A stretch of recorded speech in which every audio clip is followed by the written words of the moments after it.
Willie D Live. What's up, family? Tory Lanez was already getting a wealth of support from people who wanted to see him freed from prison. Add Representative Anna Paulina Luna to the calls to free Tory after he was convicted and sentenced to 10 years in prison for shooting Megan Thee Stallion in the foot. But there's something that might just derail the movement to free Tory.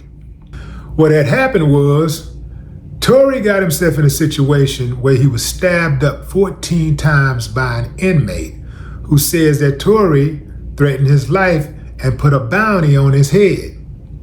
Tory was rushed to the hospital where he survived not one but 2 lung collapses.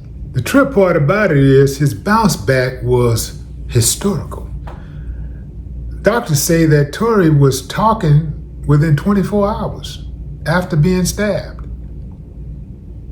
Interesting. In any event, this guy, Santino Casio, who did the stabbing, said Tory threatened his life. He said the reason why he stabbed Tory, first of all, is because he heard Tory had a bag on his head. And he said that what really drove home the point, what made him really think that it was true, is because after he confronted Tory and they squashed it, Tory said, "Nah, man, I ain't had no bag on your head. I heard you had a bag on my head." So the dude was like, "Why would I put a bag on your head when I can do it myself? That don't make sense."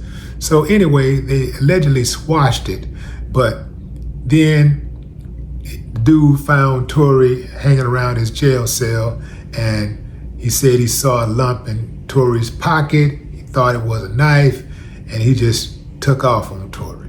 So what does all of this have to do with Tory being denied an opportunity to come home? Because after all, Tory was the one attacked. Now here's the deal. Just because you get attacked in prison don't mean you get to come home. Because if that was the case, hell, anybody could just say, "Man, you know what? Stick me a couple times, man, so I can go home." So it don't go like that.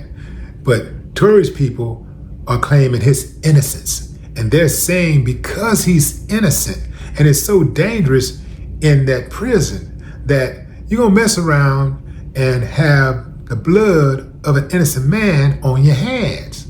The bodyguard who was at the scene the night of the shooting claims that it was not Tory who shot Megan Thee Stallion, but Megan Thee Stallion's friend, Kelsey Harris, who shot Megan Thee Stallion. And Tory just took the fall. So that's their story. Now here's the deal.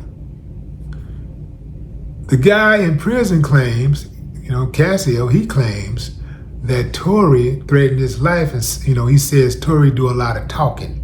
He do a lot of big talking about how he can get people killed, and talked about how he could get him knocked off. So based on that talking, the way that Tory had been talking to him, and then he heard something about Tory had a bag on his head, even though they had developed a friendship prior to all of this, he felt it was necessary to try to harm Tory, even though he said he never tried to kill him, because if he wanted to kill him, he could have killed him because he stopped the attack. Nobody else stopped the attack. He stopped it. So the question is, once word gets back to Gavin Newsom, the governor of California, who Tory's people is hoping will pardon him, will he use that against him? It's on the table. Will he use it against him? Tory's people can just chalk it up to jailhouse talk. These dudes talk like that all the time. Tory ain't gonna get nobody killed. In fact, he didn't even say that, That's all they gotta say. He didn't say it. Y'all gonna believe the words coming from the mouth of a convicted killer? This dude had killed somebody. He's serving time for killing somebody. And he's also serving additional time for trying to kill another person And then he just attacked my client. He attacked Tory. This dude is dangerous. He can't be trusted. Y'all gonna take his word over this nice, well-respected. That's how the defense got to do it. They got to put it together like that. But in any event, that is one more hurdle they're gonna have to overcome. And here's the thing, fam. I don't care who gets behind anything, unless it's somebody who has absolute power. A lot of times they're not reversing those decisions.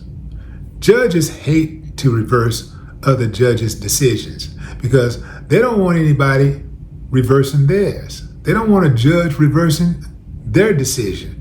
And, the governor tried not to intervene when judges make their rulings. They like to give them that power.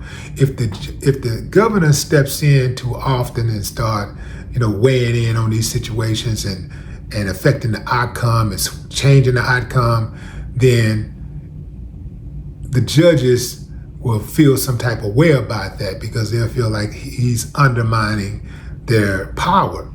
So the governors try to stay away from it. They try to stay out of it, unless it's one of their family members or friends or, they got a little money under the table. But other than that, the governor try to stay out of it. It's kind of how like it is when you go to a principal with a problem.